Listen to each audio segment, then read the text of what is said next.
কোটার আড়ালে বাংলাদেশের ছাত্র সমাজকে ব্যস্ত রাখার চেষ্টা করা হচ্ছে, যেন বাজেট থেকে শুরু করে এই যে মহা অরাজকতা দেশে চলছে, ছাত্র, রাজনৈতিক দল, শ্রমিক সকল জনগোষ্ঠী যেন একত্রিত হয়ে কোনো আন্দোলনে অংশগ্রহণ করতে না পারে, এটা তার একটা চক্রান্ত। ছাত্রলীগকে বিভিন্ন জায়গায় চাকরির বন্দোবস্ত করবার যেই পরিকল্পনা, সেটা হচ্ছে কোটা।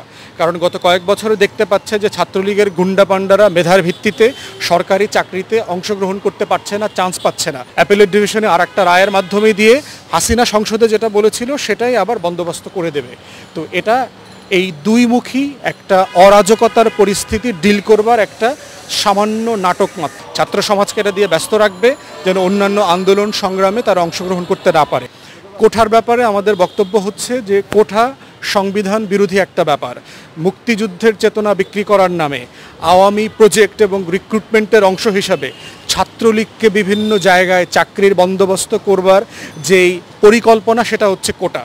কারণ গত কয়েক বছরে দেখতে পাচ্ছে যে ছাত্রলীগের গুন্ডা পান্ডারা মেধার ভিত্তিতে সরকারি চাকরিতে অংশগ্রহণ করতে পারছে না, চান্স পাচ্ছে না, পাশ করছে না অথবা জব পাচ্ছে না। অতএব এই ধরনের যে গুন্ডা পান্ডা ছাত্র মাফিয়া আছে ছাত্রলীগের, এদেরকে বন্দোবস্ত করে দেওয়ার জন্য ঠিক একইভাবে আমরা দেখেছি ব্রিটিশ বেনিয়ারা যেটা করেছে, সাদাদেরকে, ইউরোপিয়ানদেরকে বন্দোবস্ত করবার যে লুটপাটের অংশ, সেটার অংশ হিসাবে কোটা নাটকটাকে ফিরিয়ে নিয়ে আসার চেষ্টা করা হচ্ছে।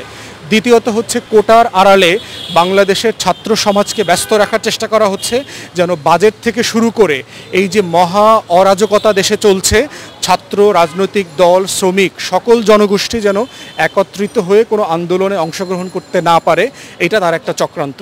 অতএব কোটার মধ্য দিয়ে যেটা হচ্ছে, আমাদের ছাত্র সমাজকে আগামী 2 মাস, 3 মাস, 6 মাস ব্যস্ত রাখবে।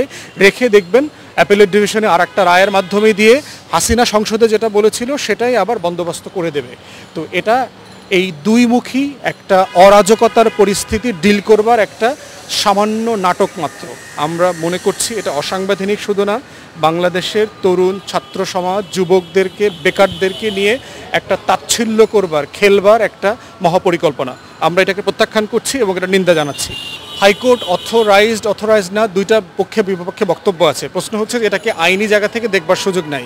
বিষয়টা আসলে রাজনৈতিক, যে এটা সরকারের নিশানাতে এটা তৈরি করা হয়েছে শুধুমাত্র এখন যে একটা অরাজক পরিস্থিতি বাংলাদেশে চলছে, বাজেট, অর্থনৈতিক সংকট, লুটপাট, তারপরে মালয়েশিয়ার সিন্ডিকেটে যেগুলো হচ্ছে, আনার, আজিজ, বেনজির, এই সকল নাটক, এই নাটকের ভিতরে একটা নতুন নাটকের পর্ব হাসিল করেছে। ছাত্র সমাজকে এটা দিয়ে ব্যস্ত রাখবে যেন অন্যান্য আন্দোলন সংগ্রামে তারা অংশগ্রহণ করতে না পারে। এটার সাথে আইনের, সুপ্রিম কোর্টের কিছু যায় আসে না। এটা হাসিনা এবং তার মাফিয়া গংদের একটা রাজনৈতিক চক্রান্ত। আমরা বলবো ছাত্র সমাজকে প্রতিবাদের পাশাপাশি এই চক্রান্তের ট্র্যাপে যেন তারা পা না দেয়।